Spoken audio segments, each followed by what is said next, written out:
This episode of Family Trips is brought to you by the all-new 2025 Nissan Armada. Take your adventures to new heights. Learn more at nissanusa.com. Here we go. Hey, Bashi. Hey, Sufi. Happy 100th episode, my brother of mine. Yeah, not bad, hey? Yeah. Flew by. Yeah, it's nice to hit a nice round number. Yeah. Nice hundo. And I think, after 100 episodes, one thing is crystal clear. Grand Canyon, ripoff. That's not clear. Yeah, I think so. It's certainly been my goal to establish it's a big old scam. Yeah, well, it's certainly been your goal to ask people if Disneyland will be fun for your kids, too. Oh, I'm sorry. Do you think my kids will like Disneyland? Pashi. Yeah? I took another family trip home like 10 days after my first one. Yeah. So I took Addie, surprised Dad. Uh-huh. Then Axel really wanted to go. So me and Axel, once again, help from Mom, went and surprised Dad. Literally same place. Yeah. Super Well, they fun. don't go to, his spidey sense would go up if Mom wanted him to deviate from his normal patterns. Right. So it was the right place to go. Yeah. And bar seating. Axel, a couple of funny things about Axel's entrance. We're in an Uber and it's pulling up. And on the way up, Axel looks at me and said, I keep feeling like this is a dream. Which is like the sweetest thing to say. He was so excited. Yeah. Then we pull into the parking lot and, we're just jumping out of an Uber, right? Yep. And I can tell that the Uber driver is going to go all the way, look around this entire parking lot for a spot. And, we're right at the door of the restaurant. So I say, you can just pull into this spot. And Axel goes, it's a handicap spot. And I go, it's okay. We're just jumping right out. And he goes, I will walk with a limp. Oh, clever. Yeah. So we got out of the car and Axel limped to the front door, which is both very sweet and very funny. Yeah. And then we went in and Axel found out and also pulled his hood up on his jacket because he wanted to be more of a surprise. Yeah. But it turns out, unlike Addie, where Dad had to double clutch for a second, there's no mistaking Axel. Yeah. He currently has teeth like a piano and the biggest glasses in the world and the biggest smile in the world. Big, long hug. Fantastic. Great. Yeah. And then, I saw some videos of Albert kissing Axel, just like licking his face. Axel loved Albert, loved checking in on Albert, loved going to see where Albert was, asked Albert a lot of questions. Albert, if we haven't established, never answers a question, but Axel kept asking him, which was great. Yeah. Axel played a ton of Uno with Dad. We played Guess Who, very fun game. War, which is what Axel calls war. Yeah. But here's the thing, and I hope that people who listen to this podcast know that you and I love our parents. Yeah. And we feel incredibly grateful. No notes. It sounds like the way you're talking now, it sounds like you're going to undercut them a little bit. Yeah, because you mentioned that the last time you went, you saw my old stuffed animal Popsicle, the polar bear. Oh, yeah. Yeah. So as I've already complained, they got rid of the one, file cabinet that had my treasures. Your comic books and baseball cards. Lost to the world. Or maybe given to me and I lost. But let's not point fingers right now. Okay. Especially because you don't point fingers because I'm about to. So I'm in your room because, again, I can't be in my room because there was a leak. And I can't be in the spare room because that's where they moved all this furniture from my room. So once again, I'm sleeping in your bed with one of my children. Not a good night's sleep. Yeah. Then Mom walks in with Popsicle. She's holding Popsicle. And I'm like, oh, look at that. I felt like this real love of the fact that, she'd taken care of Popsicle all these years. Mm-hmm. You know what she says to me? What? I think it might be time to throw him out. I mean, he's definitely seen better days. Yeah, but he's a treasure. It's not to be thrown out. He's gray. He looks like, I feel like every now and then when they want to prove like how bad it is for wildlife when glaciers are melting, they show a picture of a polar bear that looks like Popsicle. Yeah. It's just like gray. He looks more like a piece of charcoal at this point. And so I'm not ashamed to say it. I ripped Popsicle from Hurry's hands. Uh-huh. And then I said, no. And then I opened your closet and I just shoved him in the top of the closet. Oh, okay. And I was like, is this all right? Are you going to be able to live? Are you and Dad going to have enough my space? closet, so I don't know if Oh, I mean, yeah. next heaven time I'm forbid. home, I might have to get him out of there. That's Guy my who keeps, closet. Guy who keeps an old ponytail. All of a sudden, it's going to get Yeah, picky about ponytails what. in the sock drawer. That's mine. It's not in your room. It's in my room. Yeah. Thank you very much. I'll tell you this, too. It was daylight savings on that trip, so Axel had a real early start. Oh, yeah. Yeah. And mom and dad, because mom and dad also, they, and I'm assuming they still did with you there, but they sleep with like their door open so Albert can come in and out as he pleases. Right. And it is a weird, like, it's a weird scene to walk past a door where both your parents are sort of sleeping. Yeah. I think because they were so worried that Albert was going to wake up Axel, and they knew that when Axel's sleeping, that's a very valuable time for everybody involved. Yeah. They did keep their door closed, and they kept warning me to keep my door closed. Did Albert get on the bed with you guys? He did. He got on the bed when Ponchieri was telling a story to Axel. Albert got in bed, and Axel just again thought it was the funniest thing in the world. Albert will do this thing where he like tries to like he like nips at the blanket when I'm in there, and it like he gets to a point where he's like going to pinch your legs, and he's a very big, strong dog, and he's pinched me a lot of times, and it's I really don't like it, and he gets more aggressive when I get into bed than I've ever seen him in. Like he like wants to like play, but it's he sort of is really chomping his teeth pretty hard at me right as I'm trying to go to bed. And I'm like, not now. He's a fascinating dog. Oh, yeah. Another observation I wanted to make about mom and dad and the home we grew up in. There's a lot of photos of us on the wall. Yeah. Yeah. Maybe too many of them are headshots. Oh, yeah. I mean, there's a ton of our headshots over the years. Mm-hmm. Now, again, these are professionally taken photographs. We look very good in our headshots. It's a little bit like you feel like you're in a casting agency that only has 2 clients. Also, when you say we look very good, I would say we looked okay for the time. Yes. And a lot of them are very dated. Yes. And like now looking back, probably some were ill-advised. You have one where your hair is really up. Yeah. I feel like it's a headshot where you're telling Hollywood, I'm a little bit fun. I was You were a letting them lot know. of bit fun, but it is, you know what I mean? It is one of those, you kind of wish it was one of those headshots where there were 4 different pictures of you to show that that was one of the 4 things you could do. Yeah, those were Mad TV days, and that was really like, it seemed like, and my name should have almost been spray painted onto that headshot. But you're right. They are very, maybe we'll get some of our headshots up on the website for people to look at. Yeah. Also, if you're casting, give it a look. You're casting someone in the mid 90s, early 2000s. Yeah. Mid 90s headshots. It was fascinating when we went to work in Amsterdam. Everybody had their headshot on the wall. Do you remember that? Yeah. So, the office in Amsterdam. And there was like one guy who took the headshots in Chicago named Brian McConkey. Yeah. And it's really, it's an iconic mid-90s Chicago headshot. Yeah. And it's amazing to look back on it now because it is a lot of people who went on to obviously have a big impact on comedy through the years. And we all have the same not lame. I mean, Brian took a great picture. We all just look lame because we're in the 90s. And a lot of the guys are wearing like V-necked navy sweaters with a white t-shirt underneath. I know I feel like sitting on a chair backwards with like your arms over a chair over the back was a very popular look. Well, that was a lot of shows in the 90s. Most of the people were sitting backwards in chairs. So they wanted to make sure you could do that. Oh, the other thing, can I say something about going home and seeing mom and dad? Yeah. I don't know why I'm asking you for your permission. I'm the older brother. But yeah. I'm the older brother. I decide what we talk about. Okay. What do mom and dad watch a couple things every night? Yeah. They watch Pardon the Interruption. Yep. Where they have a beer and some chips and guacamole. Yep. And then they watch Jeopardy. Yep. And then they watch the nightly news. I forget what network it's on, but we know I think NBC. Yeah. And then they'll watch some of your show. They also watch sometimes a rerun of a television show. And that show, do you want to guess?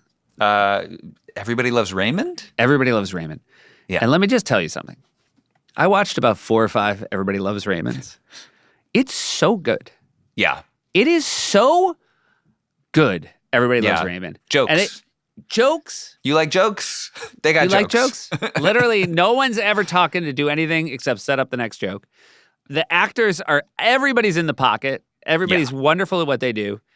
Flies.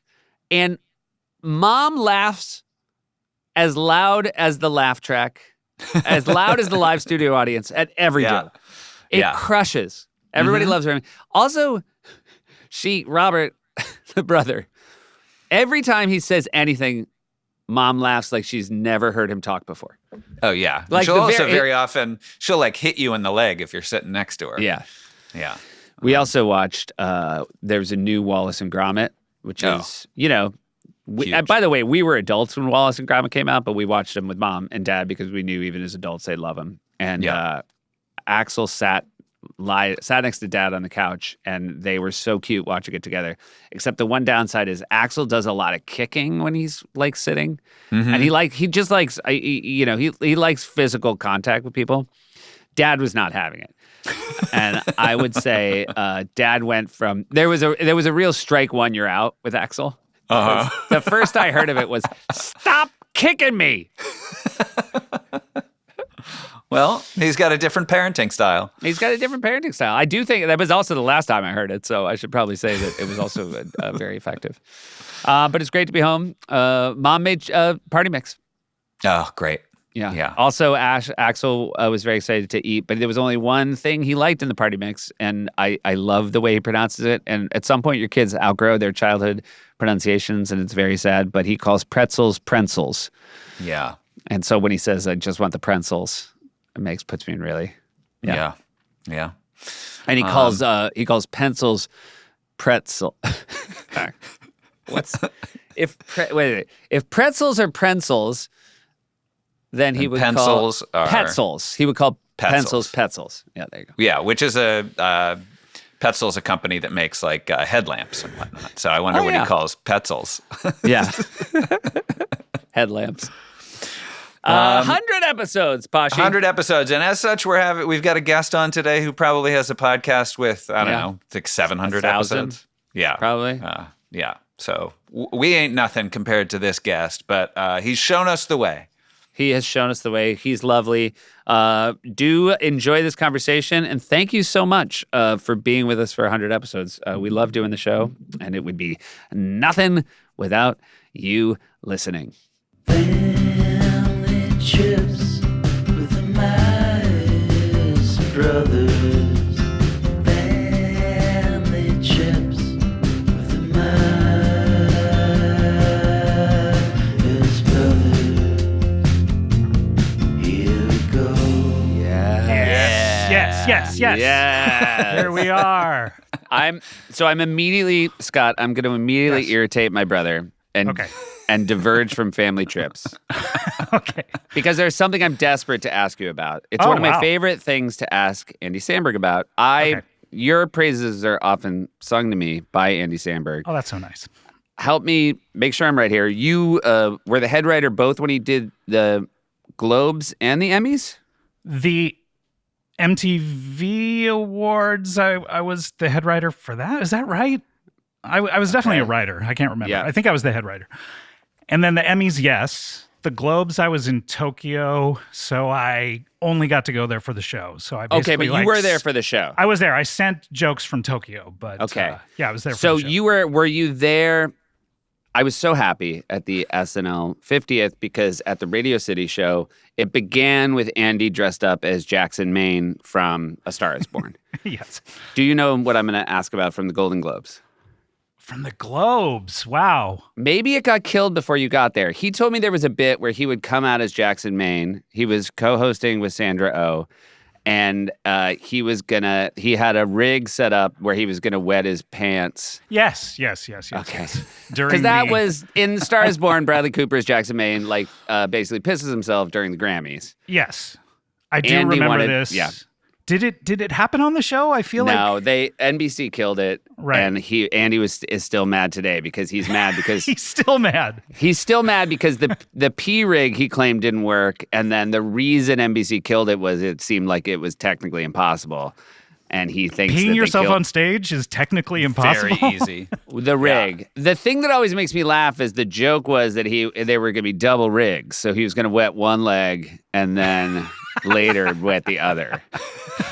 I remember that being talked about in one of the early meetings before I left for Tokyo. Yeah. And then I feel like, did I see it actually happen in dress or something? I can't remember. You did. I think they did it Okay. at dress, and that was where it got killed. And it really, I mean, he's still so mad about it. I think you were very lucky to get to Tokyo. I think you were very lucky. I mean, we definitely had our share on the Emmys of things that I know there were a lot of jokes that were cut. There was one joke in particular that we were very mad that it was on Fox, right? Yeah. So who's the guy who does American Horror Story and all that kind of stuff? Ryan Murphy. Ryan Murphy. So there was a Ryan Murphy joke that I wrote that killed. And I think it was something to do with the subtitles of all of his American Horror Story shows were just things he said whenever he had an orgasm. Right. And absolutely slayed. And the Fox executives sent it to Ryan Murphy before the show to say, is this okay if they say this? Because Fox had so much money invested in So Ryan much Murphy. business, yeah. And then he ended up leaving for Netflix like 3 months later. Right. But they told us, like, there's no way you can't have this in the show.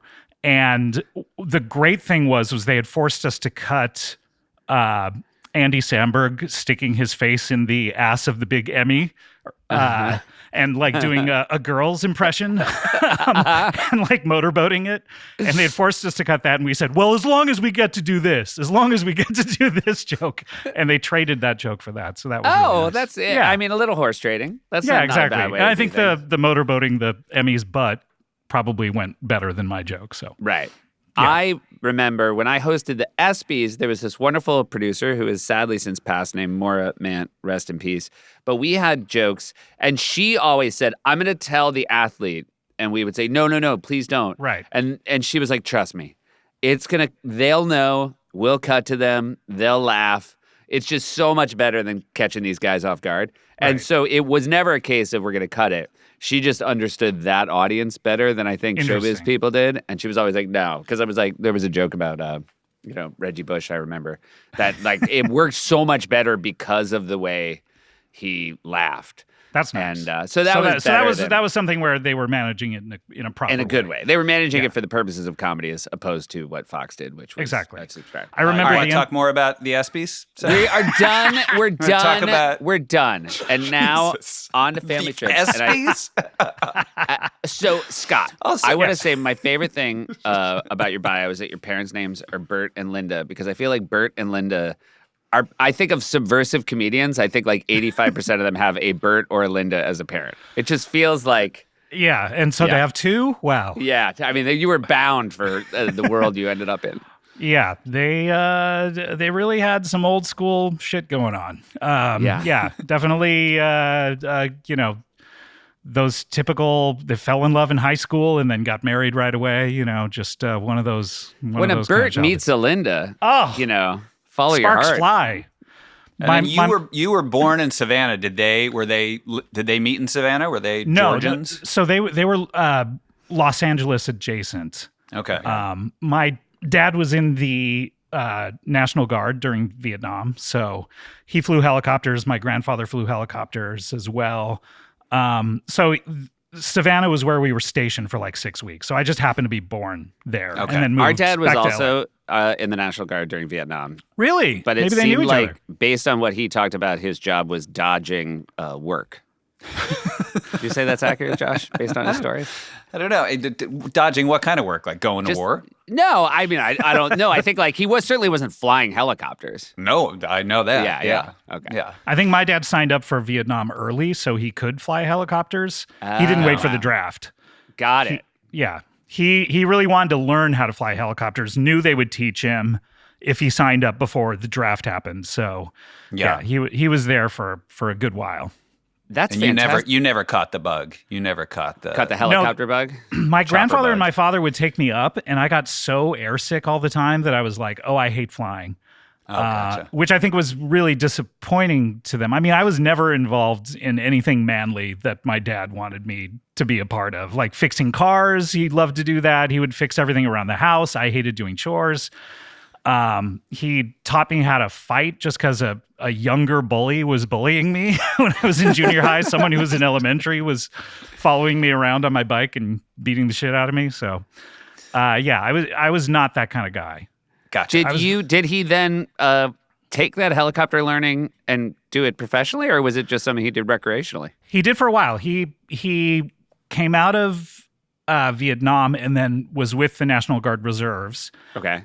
And then he started working for a corporation where he would be the helicopter pilot to like basically be on call to fly the president or the CEO around. If the CEO wanted to go down and golf in like 30 miles south, as my father explained it, it was because his time is so valuable to the company that it was worth the expense of a helicopter dedicated to him to shave off 20 minutes out of what would have been a drive. Because that 20 minutes then could be spent doing company work. It doesn't make any sense at all, but it's how he explained it to me. It's definitely how the president explained it to the accountants. Yeah, exactly. That it like made its way to your dad. I don't want to get political on this podcast. But yeah, then he had an like a machine parts store business, and then he closed out his work life making basically overhead compartments for airplanes for a company, and the emergency doors in between the cockpits and the passengers. So yeah, he was in the overhead compartments just a little bit too small, and that was his idea. Actually, where he was like, people are gonna love this. That was the most like you he was. That his famous prank where he made him a little too small. Because otherwise, it seems like you massively diverged from the path your father had laid out. Yes, was never really interested. He never understood really what was going on with my career. I think at a certain point, he just let go of it. I think when I was 26 or so, I was still waiting tables. I hadn't gotten my first showbiz job yet. And he was like, you know what? I look around and everyone seems to like you here at this restaurant. He goes, even if you don't make it in show business, I think you'll be okay, which was like the nicest thing he ever said about my career. That's really sweet. It was sweet. And then I got on Mr. Show, and the first show I was on, he and my mother rented a hotel room because they didn't have HBO, but the hotel had HBO. And I didn't know this was happening. They called me. My mother called me the next day and told me this. And I went, oh, that's so sweet. What did you think of the show? And she said, we turned it off 5 minutes in. And I said, well, how did I do? And she goes, looks like you've gained weight. So that was pretty much how they felt about my career. It would be very funny to me if they went to the front desk of the hotel and were like, this is very embarrassing. We do need a refund. We only got this for our son's show, and it's very bad, and he's very fat now. And I know it's not entirely your fault, but it's ridiculous to charge us for this room. I mean, I'll always, not the best review. I still support any parent who, I mean, that's a outlandishly sweet thing to go get a hotel room. It is nice. I think they at a certain point they told me they were not going to watch the show anymore. It's very expensive to get a hotel every time it's on. And then I finally worked on something that I was like, oh, they'll be proud of me. Finally, I wrote some of the movie Shark Tale. Yeah, and I took them to the premiere at Mance Chinese, and we watched it. The credits roll. My dad turns to me and says, "Well, that wasn't very good, was it?" So I worked on that for 2 years, I think, just trying to please them. And the was it is the best part. It's not that he didn't think it was good, and he also assumed you knew too. I mean, I agree, but come on, give me something. If it's any consolation, I did 2 years on Mad TV, and when I left the show, my dad was like, "Oh, thank God, we never have to watch that terrible show again." So it was 2 years of like being on 20 episodes. What a happened season. to the types of parents who like it's just it's a thrill that you're even in this magic box. It was. you know? It's amazing how quickly. And again, I put our parents up against anyone as far as how supportive they've been, but it is incredible how fast they get used to it. Yeah, You know, I would and, put mom above dad in Yeah. terms of supportive. Yeah. I would. I think if we in the rankings, almost no one has gone with the 1-2 of dad then mom. Do they still watch your show They watch my show every day. every day? They watch Yeah. it the following day, and it's very rare. Sometimes they'll go on a vacation and they'll come home, and I can tell they're maybe overwhelmed by the backlog, and they will say, "Is there anything really good we should watch from last week?" And which by the way, I embrace, and I'm very impressed with their ability to keep putting it down every night. Yeah. So. I don't even tell my mother really ever if I'm going to be on anything anymore. Although she did on her old TiVo keep my TV show. It was taking up the entire hard drive, I think, because we did so many episodes. So she just kept all of those, which was very nice, I think. And that was IFC. Yeah, that So was that's hard impressive. I mean, at that point, they were like, "We got to get cable." to get. Yeah, there's no hotel room that has There's IFC. not. I had a. There's I also barely had a- living rooms that have it. I also had a show on IFC, and I will attest to the fact that I think you were the last. You were the last show on IFC. Maybe we're the last show on IFC. You were the last straggler that they still kept letting make shows. It was, and they were. I mean, I don't know how they were for you to deal with. They were wonderful, but it was funny because I think we did an upfront where that's where we realized we kind of looked around and there was like nothing else.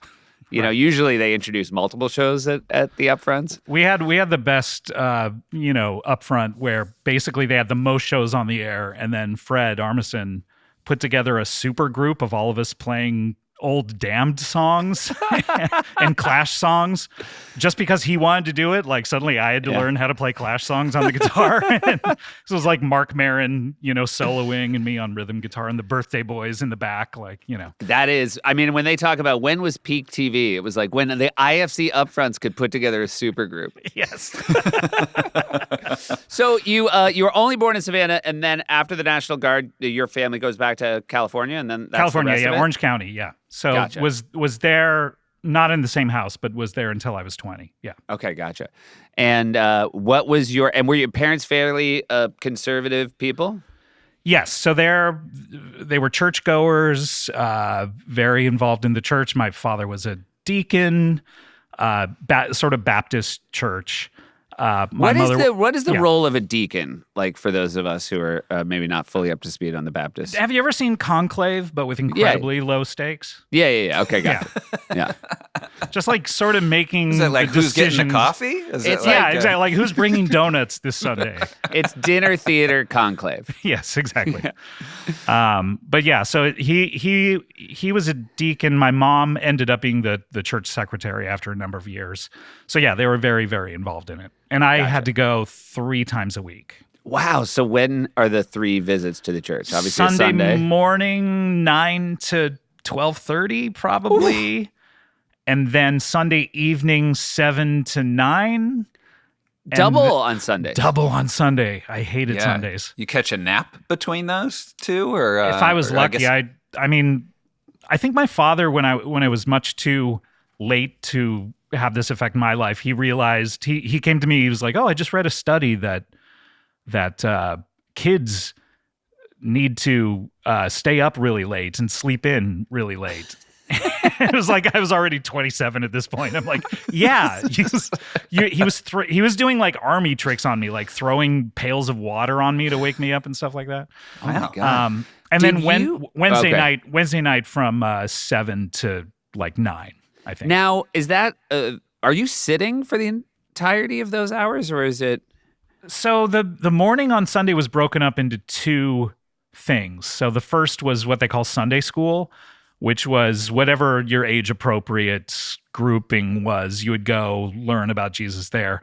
And then the last hour and a half was in the big church with, trying to pay attention to the older man speaking for a long time. And then at night it was that as well, but with more music, more people playing guitar, I guess it would be the one difference. Mm-hmm. Did you at least get your taste for music there? I mean, I definitely learned how to sing, and sort of like, because you would so boring. You would just sort of like try to do anything to entertain yourself. So whenever the hymns gave you an opportunity to stand up, it would be like, all right, let's mess around a little bit and try to figure out a weird harmony for this or something like that.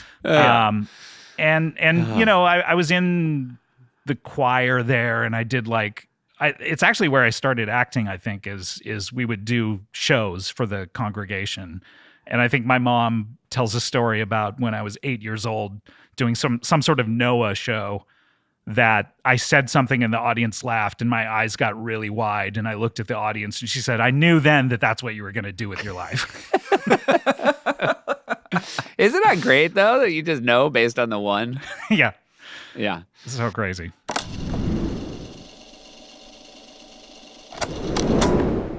This episode of Family Trips is brought to you by our friends at Maker's Mark. Hey, Pashi. Yes, Sufi.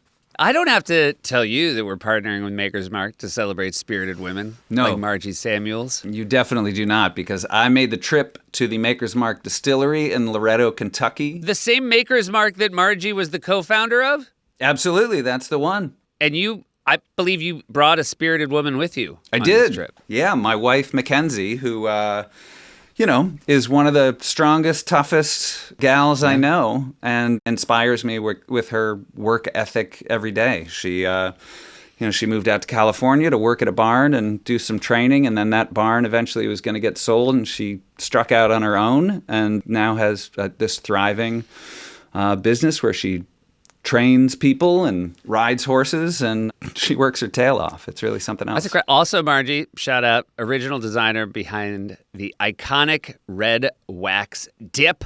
Yep. The label, and even the Maker's Mark name. You did some dipping while you were there, right, Posh? I did do some dipping. We were there for a long tour, and we dipped our own bottles, which was very exciting. You too can celebrate the spirit of women in your life with a free personalized label to go with a bottle of Maker's Mark. Head to makersmarkpersonalized.com and fill in the details in order to create and mail your custom label. Don't forget to grab a bottle of Maker's Mark to go with it. Maker's Mark makes their bourbon carefully. Please enjoy it that way. Maker's Mark Kentucky Straight Bourbon Whiskey, 45% alcohol. 2025 Maker's Mark Distillery Incorporated, Loretto, Kentucky. This episode of Family Trips is brought to you by Nissan. Hey, Pashi. Yes, Sufi. Let's talk about some things that never go out of style. Ooh, I love this game. Like, Pasta. bomber jackets. High-top shoes. Jean jackets. Baseball hats. You know what else never goes out of style? What's that? Going big. That's why we at Family Trips love partnering with Nissan, because they know that going big never goes out of style, especially when it comes to the 2025 Nissan lineup. And the Nissan vehicle we want to give a huge shout out to today, the all-new Nissan Armada Pro 4X. No terrain is too tough for the all-new Nissan Armada Pro 4X. It's the most capable Armada ever built. With a new powerful engine, incredible towing capacity, and adventure-ready technology, this is the first Armada to earn the Pro 4X badge. It's built for the most rugged of terrain thanks to the fact that it's powered by a twin-turbo V6 engine, which means it's ready to give you the freedom to explore further and to propel your adventures to new heights. So thanks again to Nissan for sponsoring this episode of Family Trips. Explore further with the Nissan Armada Pro 4X. Learn more at nissanusa.com. Intelligent four-wheel drive cannot prevent collisions or provide enhanced traction in all conditions. Always monitor traffic and weather conditions. Support comes from Blue Land. Hi, Baji. Hey, Sufi. As a parent, Yeah. you want to make sure you don't have toxic materials in the household. Oh, yeah? You don't want that? No, you don't want it. You've got your kids. They're running right. around. You can't keep eyes on them at all times. So you just have more peace of mind when you know that the stuff you have in your home, especially even when it's cleaning supplies, is safe. And it's not going to make them have a bad case of the drinking the soap. Yeah. Yeah. You know what I mean? Yeah, I agree. I mean, it makes sense now that you say it. Blue Land is certified safe, clean by the EPA, and they get the job done without worrying about the impact they have on your family, your parents, or you. They're on a mission to eliminate single-use plastic by reinventing cleaning essentials to be better for you and the planet with the same powerful clean you're used to. It's very affordable, which you like as well, I like it a lot. because then I can use the rest of that money on Legos. Man, I'm just got to put money aside constantly for Legos. You use it as well, don't you, Posh? I do. I love it. I will say it's pretty, which I appreciate, and my wife certainly appreciates. Get these nice little tablets and these nice little tins. You there's love a no tin. there's no waste. Yeah. And so it's nice to just like take your toilet tablet tin, walk around the house, drop a tablet in each of your toilets. You're done there. Use it in your laundry. Use it for your dishwasher. Just a shout out to how you said toilet tablet tin so cleanly. No, thanks. Yeah, I was just like a song in My Fair Lady. Blue Land products are effective and affordable with refill tablets starting at just $2.25. You can get even more savings by buying refills in bulk or setting up a subscription. Blue Land has a special offer for listeners right now. Get 50% off your first order by going to blueland.com/trips. You won't want to miss this. Blueland.com/trips for 15% off. That's blueland.com/trips to get 15%. Tell 'em, Poshy. Off.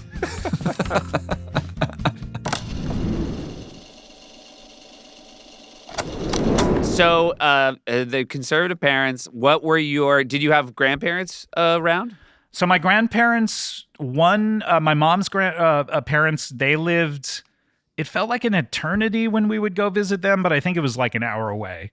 They had a farm in California.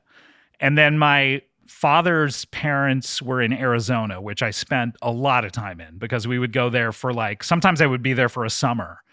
And at least a week at a time every holiday during the summer. And so, yeah, it was kind of, those were a lot of our family trips, I think, where I was driving to the mountains this weekend, because it was my daughter, the first time she saw snow, right? We took her up to the mountains. Where'd you go? We went up to, I honestly do not even know, because nowadays you put an address in and then you just go on a bunch of freeways and you're there. And I was kind of like, where am I? I don't even really know. But it was in the mountains here in California somewhere. But as I was driving it, I was like thinking about the drive to Arizona that we would make several times a year, from Orange County through Indio, where Coachella is where we would always stop for lunch. And then, sometimes we would do it with a dog in the back, and just terribly long. I think it would take 13 hours to get to Arizona. It was just so long. But my parents were not well off. We were simple country folk, and they didn't have a lot of money. So that was the only way they could do it. Must burn a guy who knows how to fly a helicopter to have to drive 13 I know, hours, he's tethered to the ground, cursing gravity.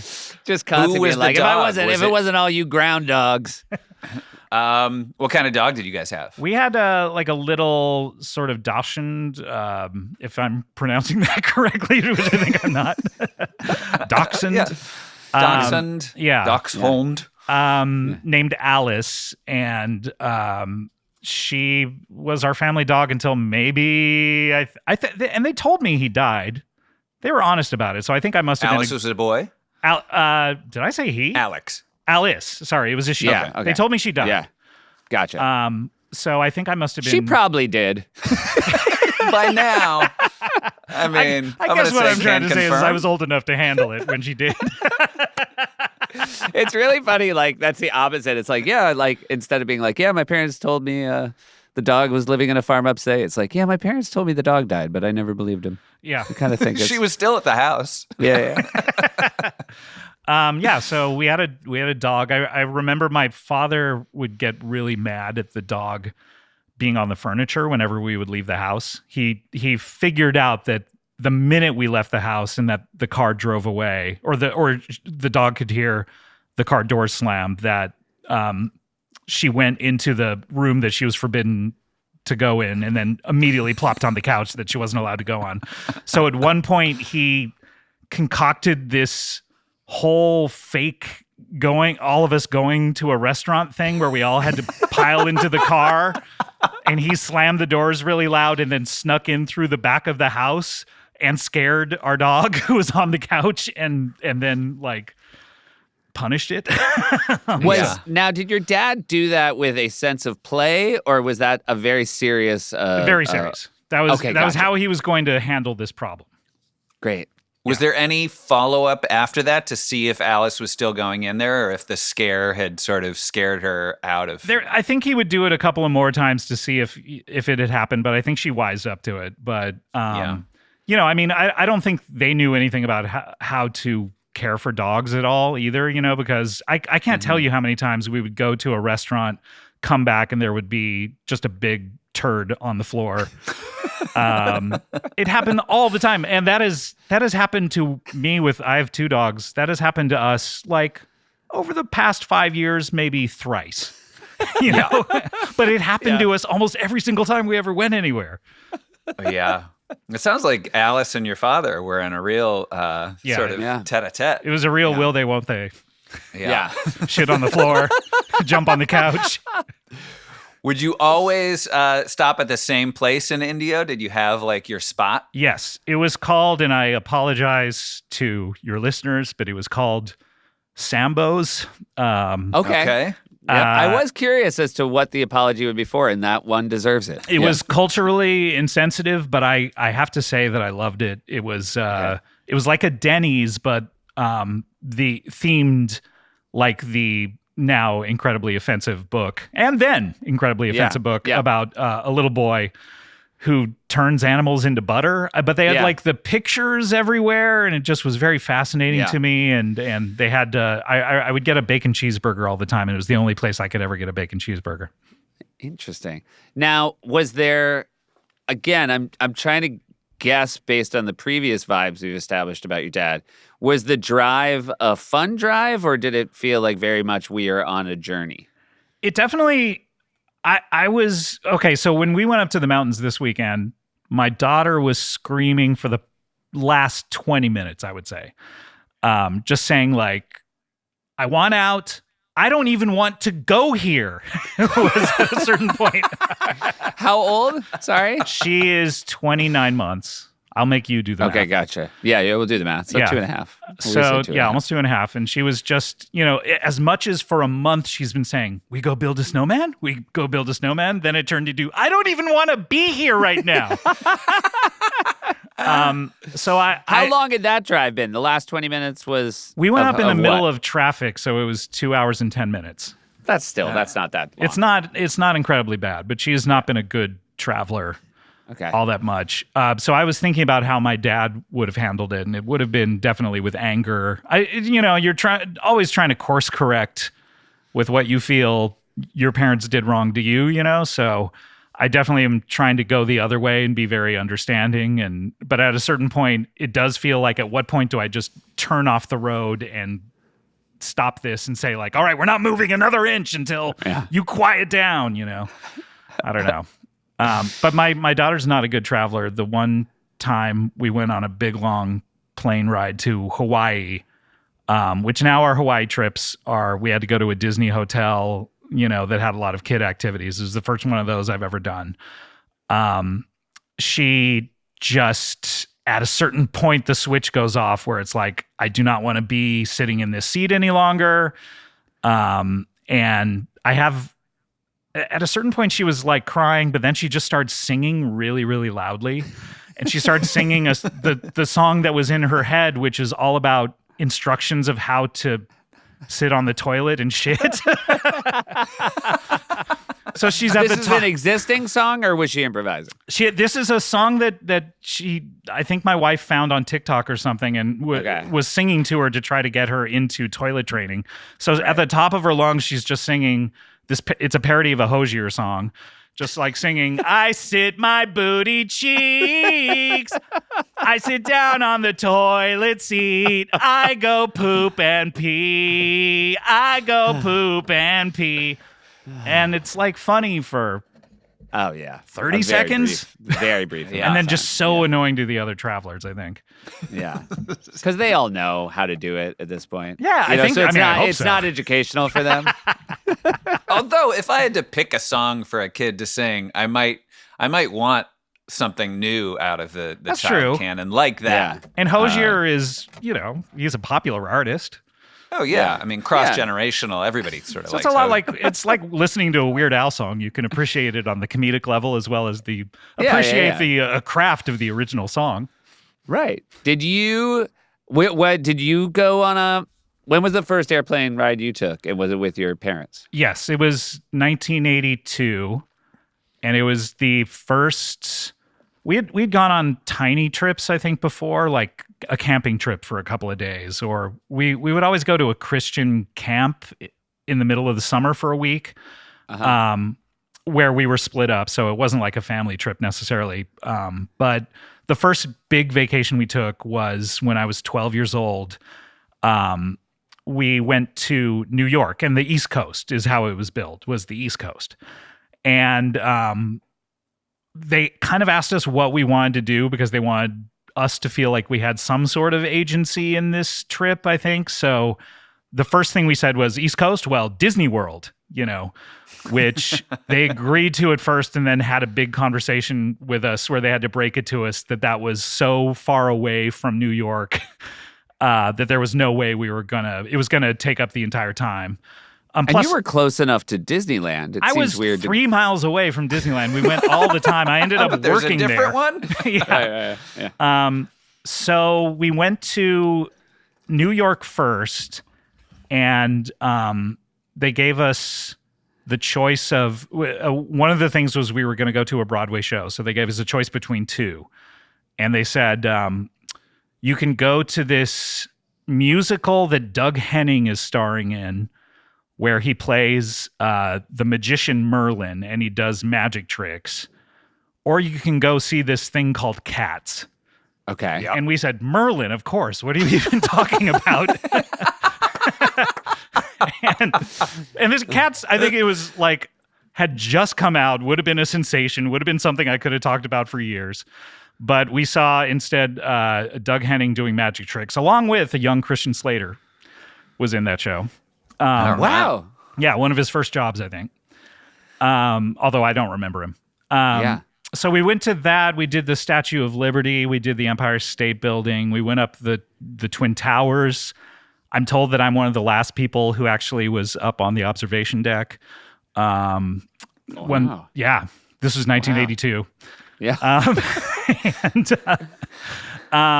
So sort of, and then walked around. I remember, I think I had $20 that they gave me to spend however I wanted to spend it.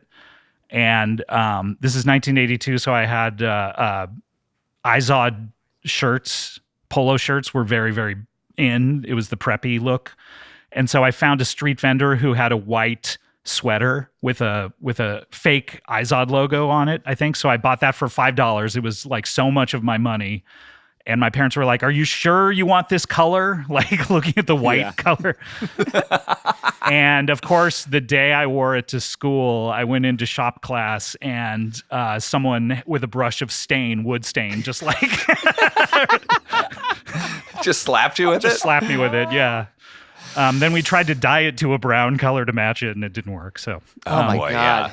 That is not only your dad's like a handyman and you're walking into shop class in a knockoff Izod and getting stained right away by the local bullies.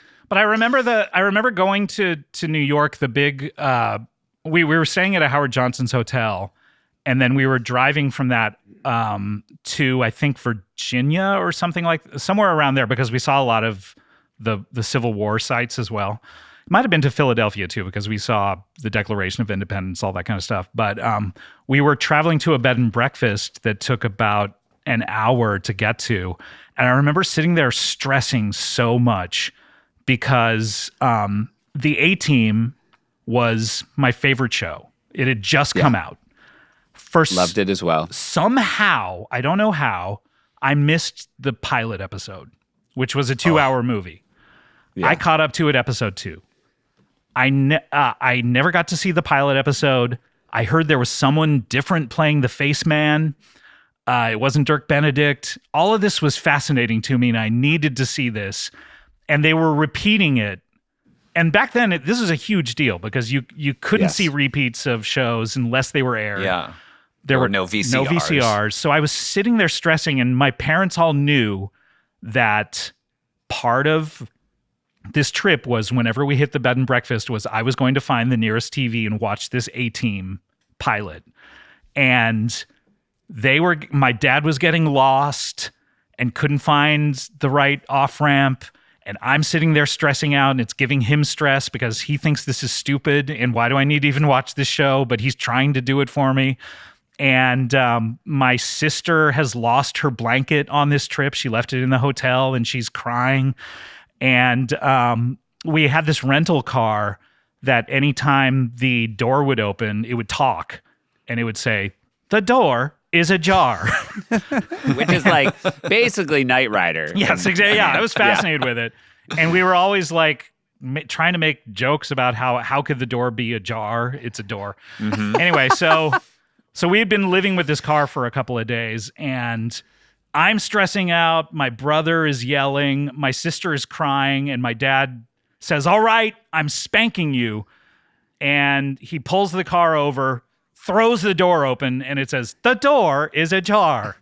And we all laughed. And he said, "All right." And we got back in, and then everything was cool. Saved by the car. I guess, Great. yeah. So we get to the bed and breakfast, and then they didn't really have a working TV. They had to hook it up for me and all this kind of stuff. Anyway, I got to see this 18 pilot pretty great. much like a half hour late, but I got to see most of it. Okay.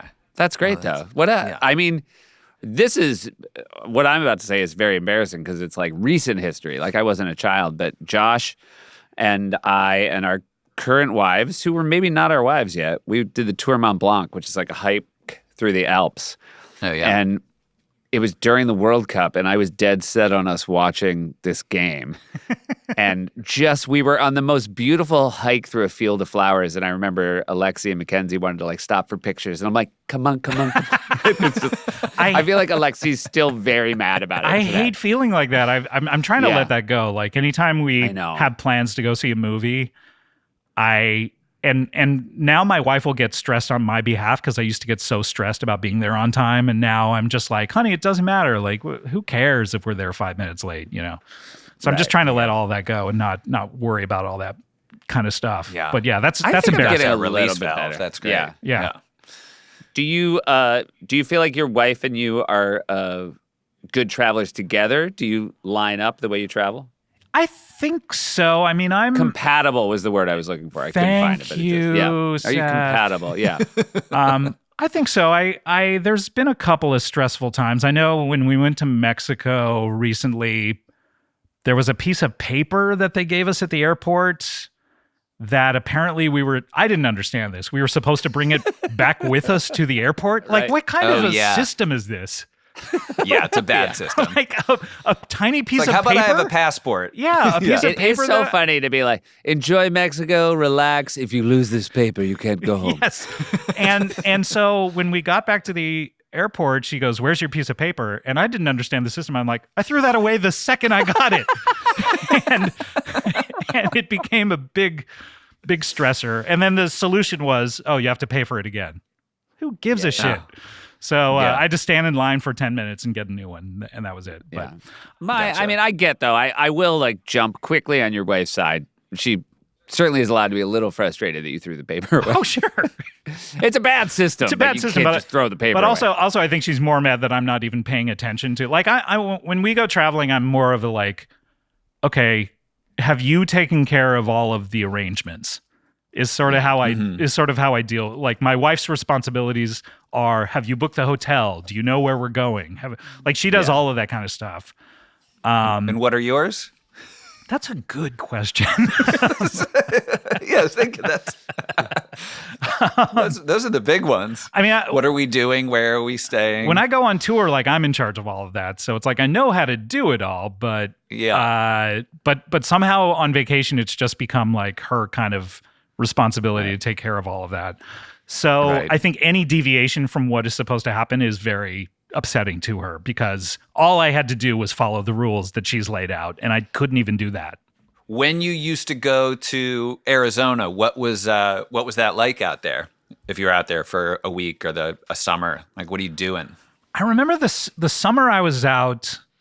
I know my parents weren't there, so I think it was just me and my brother, and I remember the one thing that we were tasked with doing, and this is in the middle of the summer in Arizona, was going around to every business in the town. It was a tiny town, Safford, Arizona, and asking them on behalf of some club that I think the Lions Club or something that my grandfather was in, asking every business if it was okay if we put up a flag holder at their business. And then on the 4th of July, the Lions Club would go around and every national holiday would go around and put up an American flag in these flag holders. So these were tiny metal brackets, and I had no idea how to install any of these. It was basically me just kind of watching my grandfather do it and him saying like, "Here, hold this," and me trying to go. But that was what I had to do the entire summer, was go around to every business. I feel like I was the front man for it, because my grandfather didn't want to talk to people, so he would go in and ask them. And so it would be. Well, it's also like sending a kid to do that job. It's easier. Yeah. It's harder to say no to a kid. Especially a kid who's a patriotic child. Yeah. It's an incredibly patriotic Safford, child. Arizona. Yeah. But I feel like as a kid, I felt like it's easier to take me not as seriously and to go like, no, we don't want that. Whereas if an adult comes in and says, hey, we're doing this thing where we're putting up flags, then you take that person seriously. I don't know. But a kid, that it would be a really embarrassing prank to fall for if they put up like, if the flag then said something offensive and they were like, how did that even happen? It's like, well, a kid came, I gave him permission right. to put a flag. Suddenly holder the up. Nazi flag is in front of my business. Obviously, I made multiple miscalculations. But I was really just into comic books and reading a lot, at the time. So the only thing I really remember was doing this in front of a bookstore and then going into the bookstore and finding the comic book adaptation of the movie Creepshow, Stephen King's Creepshow, and then like just reading that for the afternoon, not buying it, just reading it after I'd put up a flag holder at this person's business, just sitting there and reading his thing and then leaving. But so we would do that. They had a pool table, so I would try to figure out billiards, but I could never really figure out the angles.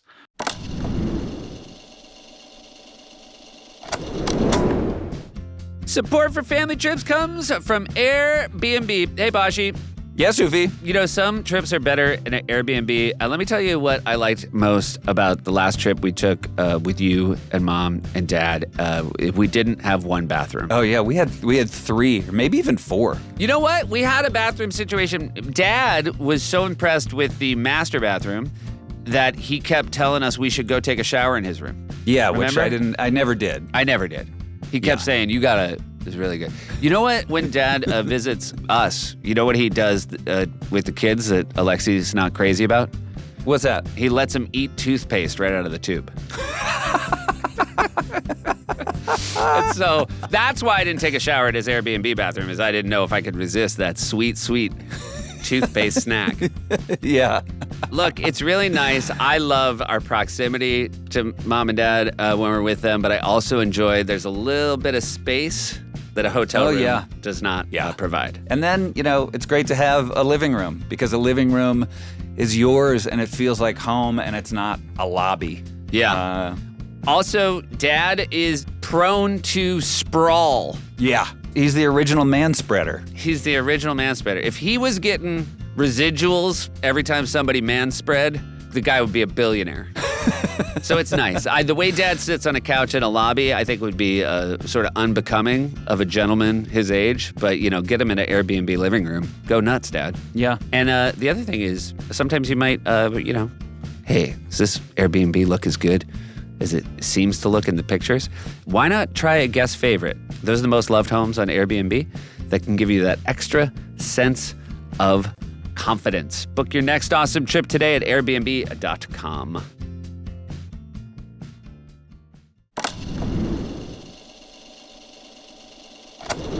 This episode of Family Trips is brought to you by Nissan. Hey, Sufi. Yeah, Pashy. What's that thing I always say about going big and it never going out of style? Oh, I remember. Going big never goes out of style. Yeah, that's it. And that's why we at Family Trips love partnering with Nissan, because they know that going big never goes out of style, especially when it comes to the 2025 Nissan lineup. And the Nissan vehicle we want to give a huge shout out to today, the all-new Nissan Armada Pro 4X.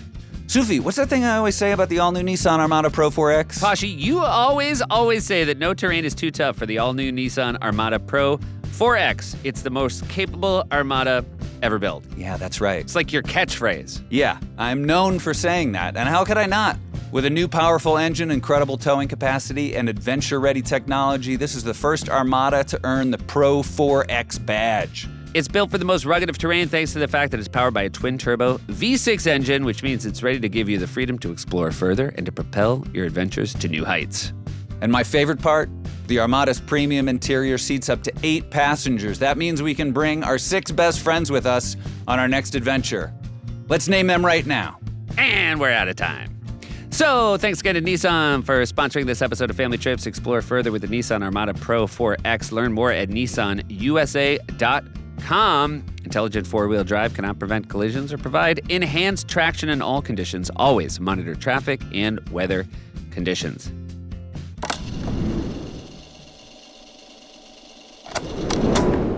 Were your siblings companions on these trips? Were they like, did you hang with them or did you guys not? Not really. I mean, I think we had to Right. because we had no one else. But it was, it was just kind of, me and my brother trying to play pool against each other. I mean, it was a very competitive family where we always wanted to win games. I've never been able to lose that. That's part of something that I feel terrible about. But if we're playing a game in my family, I want to obliterate everyone.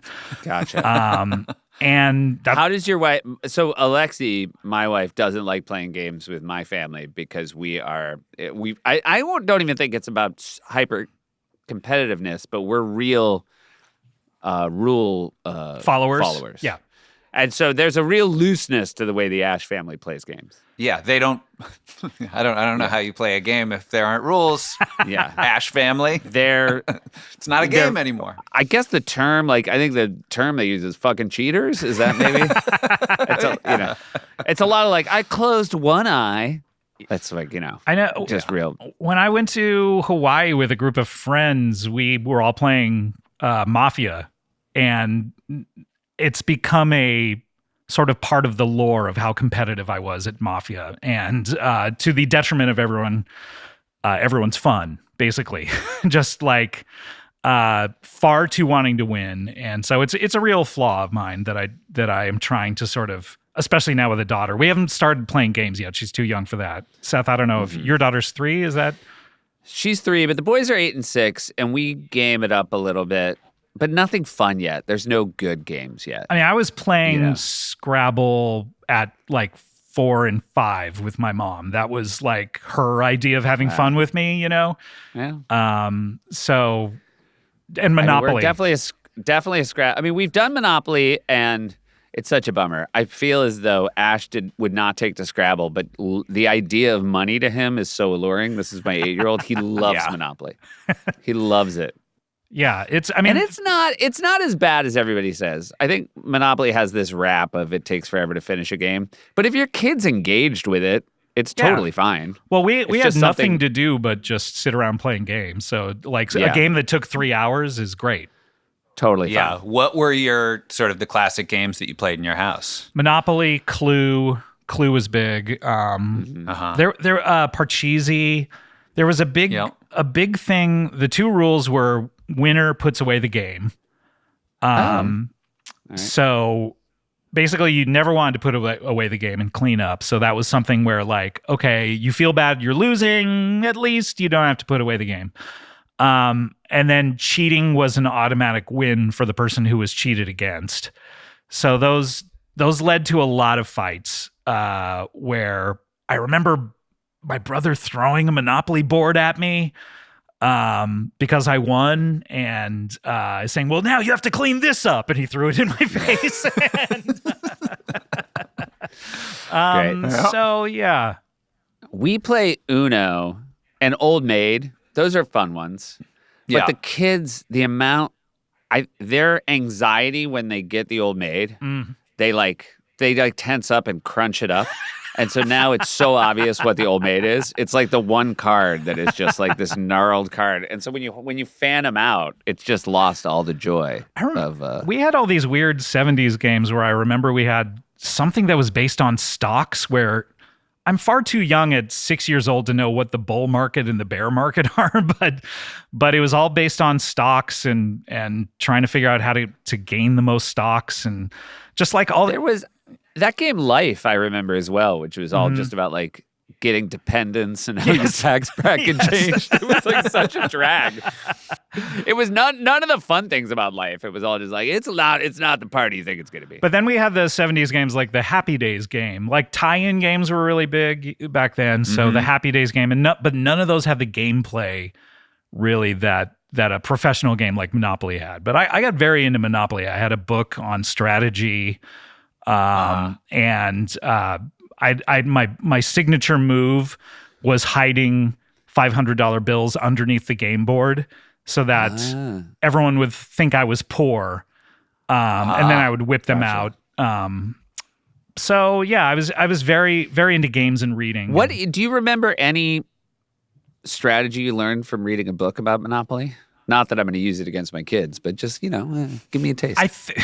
Well, Seth. Yeah, come on. I think there was something about not trying to spread your houses and hotels around, basically like trying to pile them all on one property because the chances of people landing on that one property are high, and the rents go up exponentially. Whereas if you only have one house on each of your properties, that's not going to bankrupt someone. Yeah, you're getting $80 here and there. Exactly. You're not getting $450. Yes. Does that do it for you, Seth? Yeah, that's great. Yeah. That's a game changer. Literally. I mean, I played- the one I'm gonna steal is 500 under the Oh, yeah. table. I mean, that's obviously the move. I did play a game of Monopoly recently where we sort of grew up never playing the rules where if you didn't buy a property, it right away got auctioned off, which really speeds the game up, and that's the way it should be played.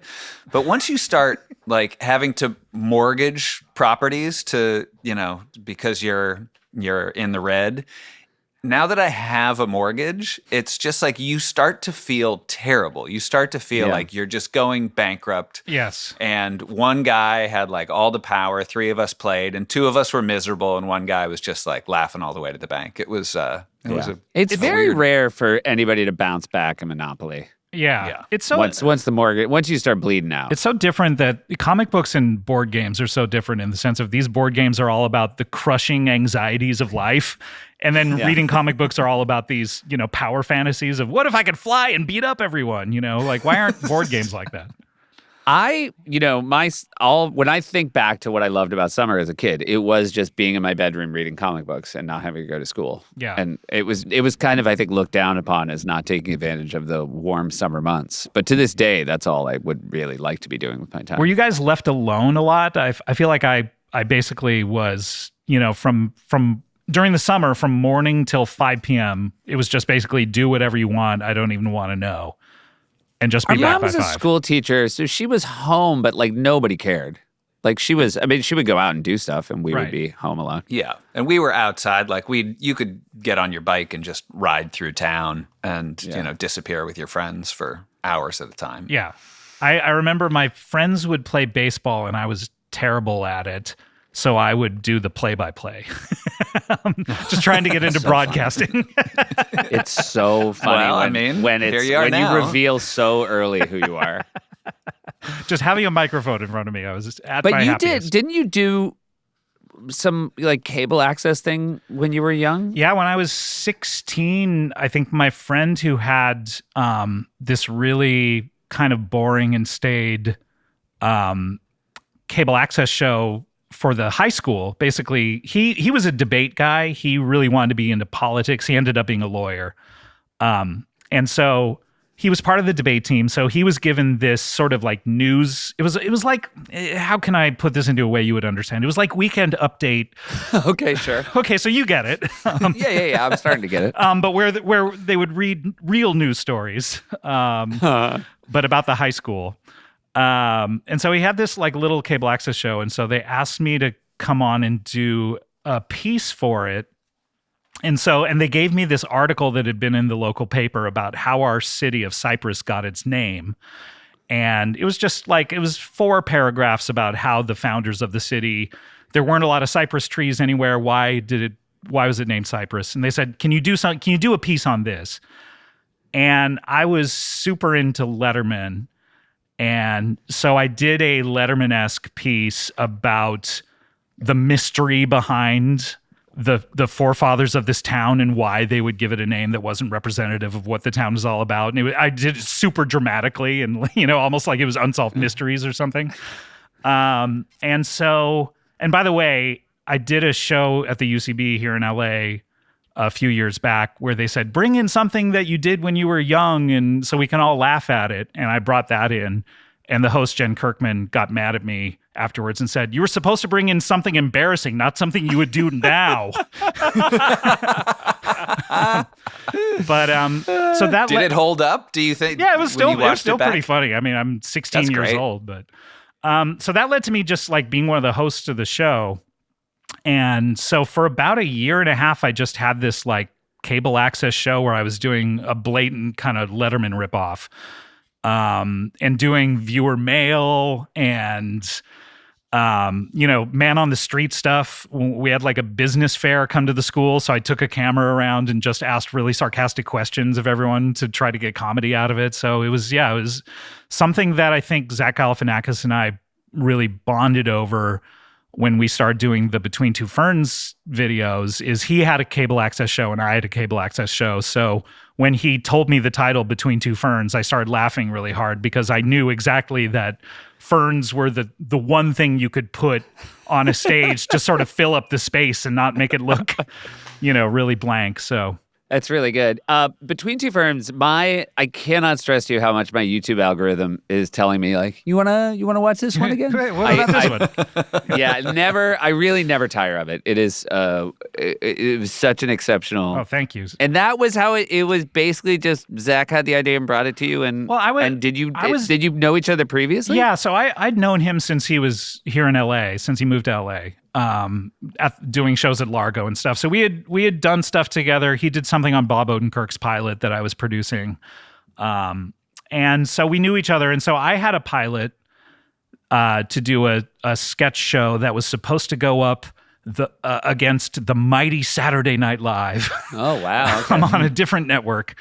And so I put it together and I talked to Zach and I said, hey, do you want to be on this show? And he said, well, I don't want to be a main guy, but I could do a video for you. And I also was talking to Michael Cera about doing a video. And I said, why don't the two of you do something together? And Zach said, I have this idea about doing a cable access show and it's called Between Two Ferns, which made us laugh. And so we just improvised that in a basement in our writer's compound.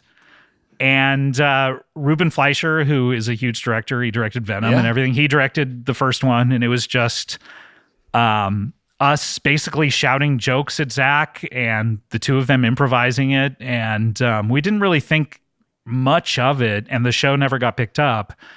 And so we put it up on this new website, Funny or Die, just so people could see it, because everyone who saw it laughed. So we said, all right, maybe people will see it. And it became this huge thing. And we thought that was it because we were like, why would we ever do another one? Like, we did it. And then Jimmy Kimmel reached out and said, hey, I would love to be on that show. And we went, another one? What are you talking about? What show? Yeah, exactly. So we made another one for Jimmy and then just got into a groove where people we knew, like John Hamm, we did one with him. And then people we didn't know started wanting to do it. Natalie Portman was one of the first people who was like, hey, can I be on this show? And none of us had met her before.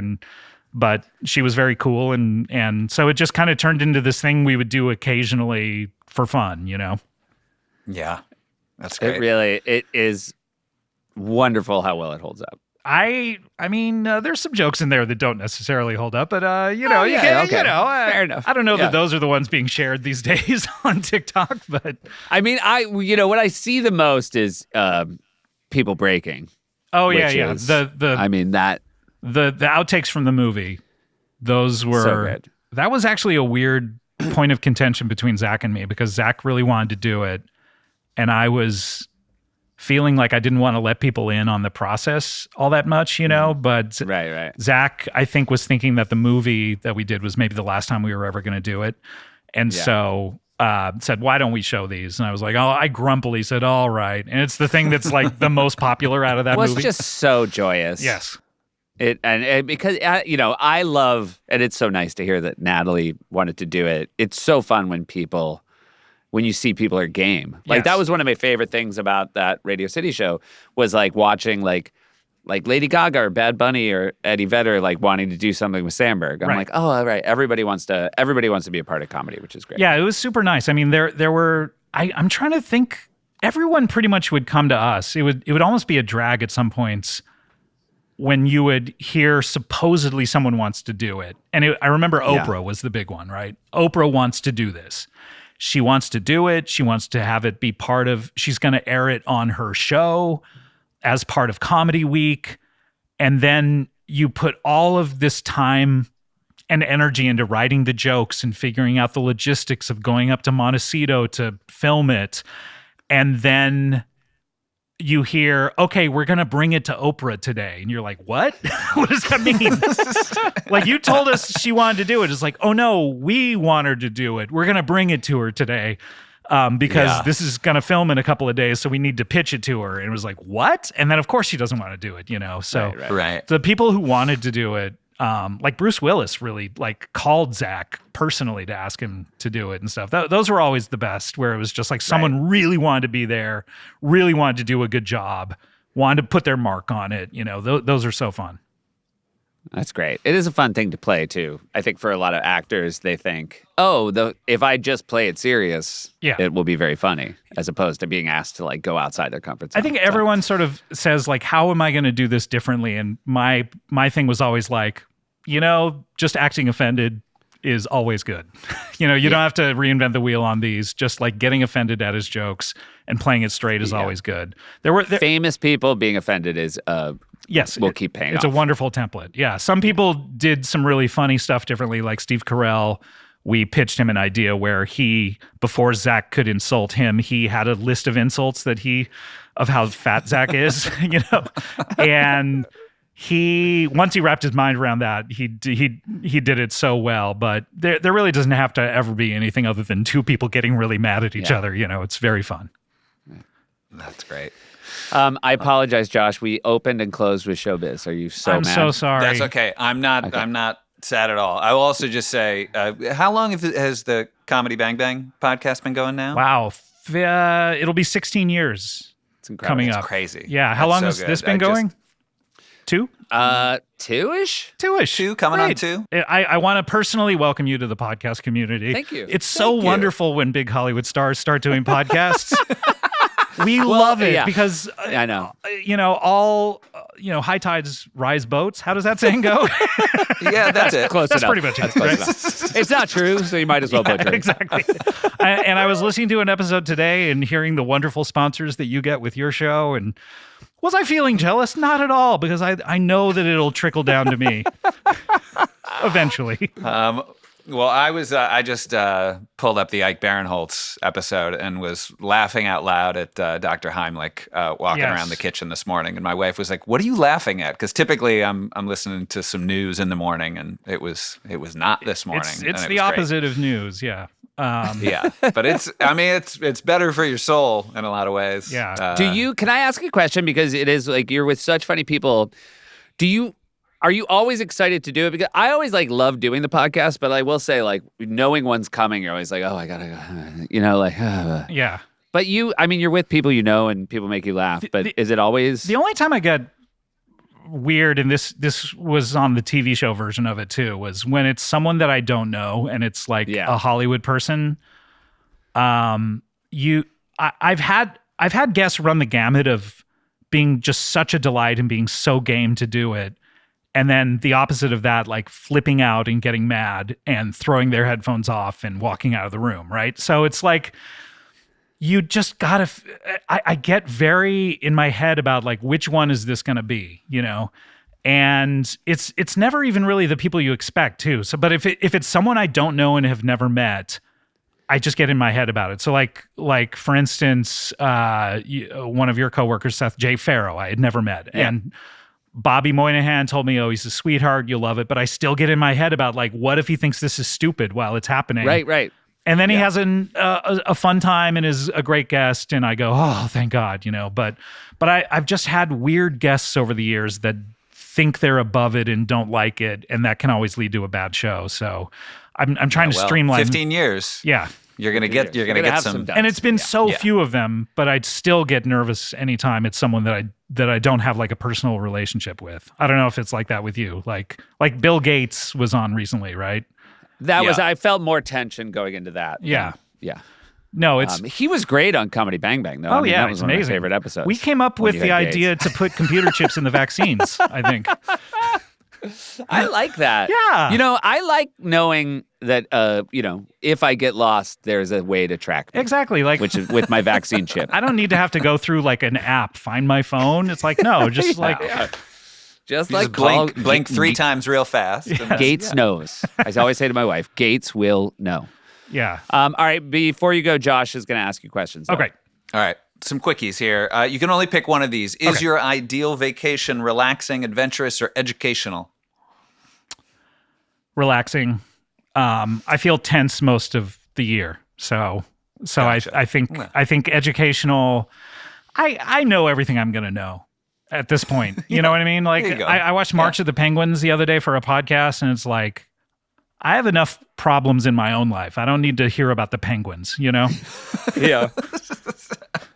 I agree with you.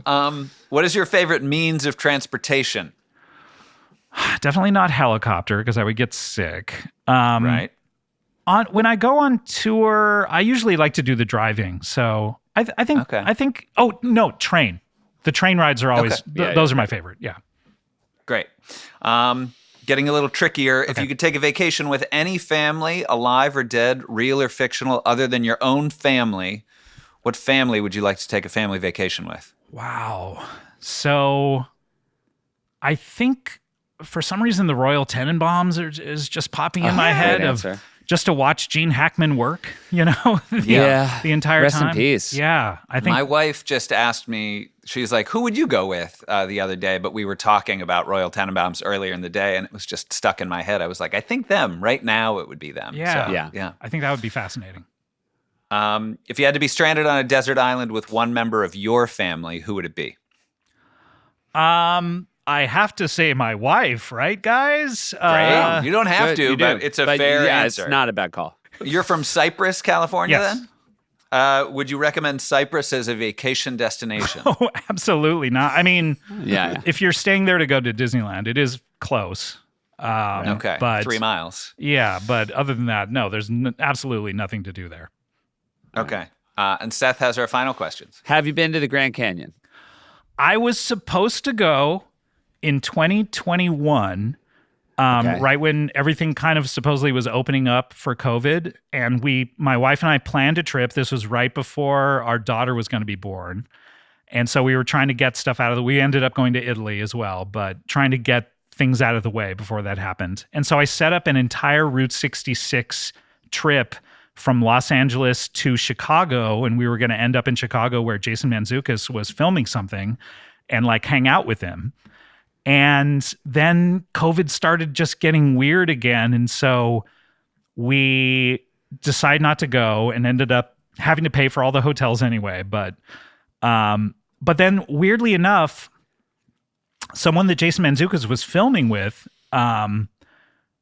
was in Chicago and started seeing someone locally in Chicago, this guy, and they struck up a romance, and then the filming was going to stop, and she was like, well, I guess I'm going to stop seeing him because I live in LA and he lives in Chicago.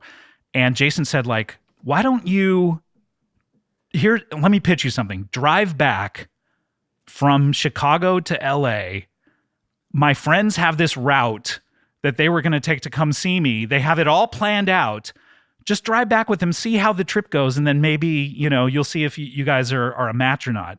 They used our exact route, fell in love, and then got married.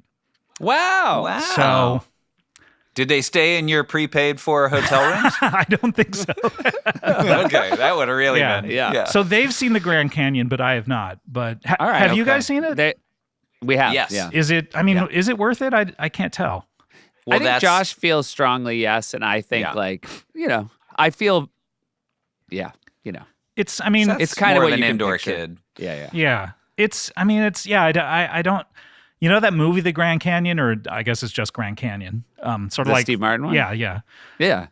Where the end of the movie is everyone looks at the Grand Canyon and all their problems are solved. Yeah. It didn't happen. Yeah, I just don't buy it. Yeah. I don't buy it either. Yeah. I think that's overpromising if that's your expectation of the Grand Canyon. I should see it once though, right? What about You should see it once, and not from an airplane. A lot of people say like, I see it from a plane, and that ain't it. Thank you, Scott. It's wonderful to have podcast royalty Oh, here. thank you so much. I was very pleased and tickled that you asked me to be on. So I really we're appreciate it. thrilled Thank you you're so here. much. And either of you, please come do Bang Bang at any point. I would love to. I know it will be very low on your list of things to do, but No, it's, I would love it's very to. fun. Are you kidding me? All right. Thank you, Scott. Have a good one. Thanks. Thanks, Take care. guys. See ya. Family chips with the Meyers brothers.